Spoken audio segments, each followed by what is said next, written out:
किसी समय की बात है, एक विशाल और संपन्न राज्य में एक सुंदर और बहादुर राजकुमारी रहती थी। उसके पास हर वह सुख सुविधा थी जिसकी कोई कल्पना कर सकता है। महल के झिलमिलाते दरवाजे, दासियां उसकी सेवा में हर पल लगी रहती थी और हर तरह के खजाने उसकी एक मुस्कान पर पेश किए जाते थे। लेकिन एक अजीब सी उदासी उसके दिल में घर कर गई थी। राजकुमारी के चेहरे पर हमेशा एक गंभीरता छाई रहती जो उसकी सुंदरता को धुंधला कर देती थी। हर दिन उससे यह सवाल सताता, क्या मेरे जीवन का यही मकसद है? ये सारा ऐश्वर्य और सुविधाएं क्यों मुझे खुशी नहीं दे पा रही है? राजकुमारी ने कई रातें सोते सोते बिताई, लेकिन एक भी रात चैन की नींद नहीं आई। एक दिन जब उदासी हद से ज्यादा बढ़ गई तो उसने अपने जीवन को खत्म करने का फैसला किया। वह पहाड़ की चोटी पर जाकर अपनी जिंदगी समाप्त करना चाहती थी, जहां से उसे नीचे गिरकर सब समाप्त कर देना था। जैसे ही वह पहाड़ की ओर जाने लगी, रास्ते में उसने देखा कि एक बूढ़ा व्यक्ति कुछ कुत्तों को खाना खिला रहा था। बूढ़े के चेहरे पर शांति और सुकून की चमक थी, मानो वह दुनिया के सबसे खुश इंसान हो। राजकुमारी हैरान रह गई, उसकी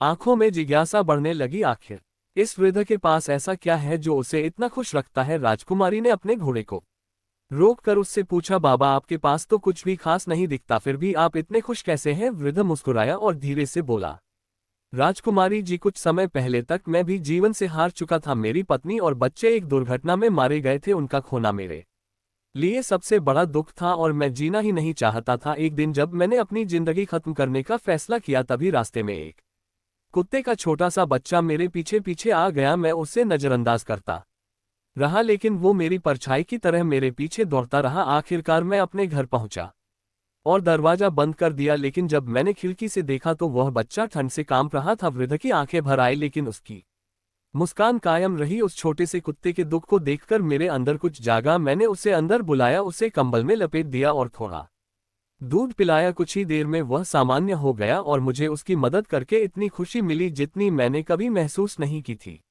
उसी दिन मैंने समझा, अगर मैं अपने दुख में भी किसी और को खुशी दे सकता हूं तो शायद यही मेरी जिंदगी का असली मकसद है। राजकुमारी के दिल में एक अजीब सी हलचल हुई। उसने सोचा, क्या मैंने कभी किसी और के लिए कुछ किया है? मेरी सारी जिंदगी खुद के बारे में सोचते हुए निकल गई, लेकिन शायद दूसरों की मदद करने में ही सच्चा सुख है। उसने वृद्ध से विदा ली और अपने महल लौट आए। उस रात पहली बार उसने अपने कमरे की खिड़की से बाहर देखा, जहां जीवन चल रहा था। लोग संघर्ष कर रहे थे और उसने महसूस किया कि उसकी उदासी का कारण उसकी अपनी निष्क्रियता थी। अगली सुबह राजकुमारी ने गरीबों की मदद करने का फैसला किया। उसने अपने खजाने का एक बड़ा हिस्सा गरीबों में बांटा, जरूरतमंदों के लिए भोजन और चिकित्सा सेवाएं उपलब्ध कराई। समय के साथ उसने महल में एक आश्रय घर भी बनवाया जहां हर कोई मदद मांग सकता था। अब राजकुमारी पहले से कहीं ज्यादा खुश थी। उसकी उदासी और खालीपन गायब हो चुका था। उसने जाना कि असली खुशी अपने लिए नहीं बल्कि दूसरों के लिए जीने में है। असली सुख हमें अपने लिए चीजें इकट्ठा करने